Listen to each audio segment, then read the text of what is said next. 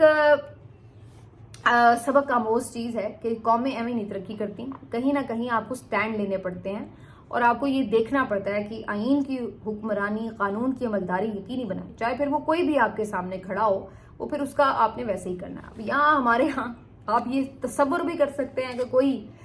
جج جو ہے وہ اس طرح کا فیصلہ مارشل لاء کے کسی کوشش کے خلاف کر سکتا ہے؟ اتنی اوقات ہے ہمارے ججوں کی۔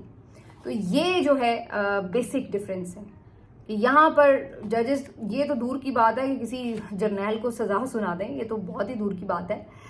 آپ یہ اندازہ لگا لیں، اور پھر اگر سزا سنا بھی دیں تو وہ ٹھہرتی بھی نہیں ہے۔ ایک سزا ہم نے دیکھی تھی جو جنرل مشرف کو ہوئی تھی، تو کیا اس کا انجام ہوا تھا؟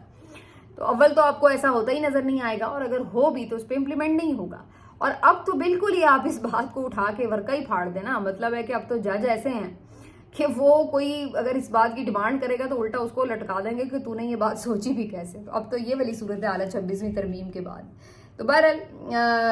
یہ ایک بات ہے کہ جو لوگ قومیں آگے بڑھتی ہیں کہیں نہ کہیں، میں یہ نہیں کہتی کہ ساری دنیا میں بڑا کوئی آئیڈیل سچویشن ہوتی ہے، بہت وہاں پہ بھی کرپشن ہوتی ہے، وہاں پہ بھی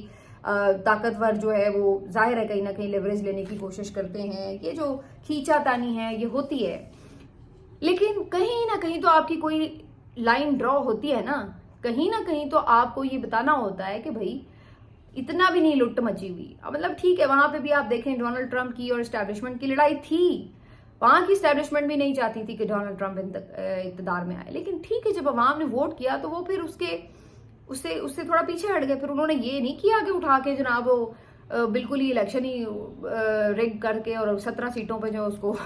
کسی اور کو صدر بنا دیتے۔ تو یہ نہیں ہوتا کسی جگہ، اتنا بھی تماشا نہ بنایا جائے نا ملک کا۔ تو کہیں نہ کہیں تو آپ لائن ڈرا کرتے ہیں، باقی اندرونی کھاتے چلتے رہتے ہیں، معاملات ہوتے ہیں، لیکن یہ تو ہمارے ہاں تو پھر مذاق ہی بن جاتا ہے نا چیزوں کا۔ تو بہرحال ایک اہم سٹوری اس حوالے سے بھی کریں گے، لیکن اگلے ویڈیو میں اپنا خیال رکھیے۔ اللہ حافظ۔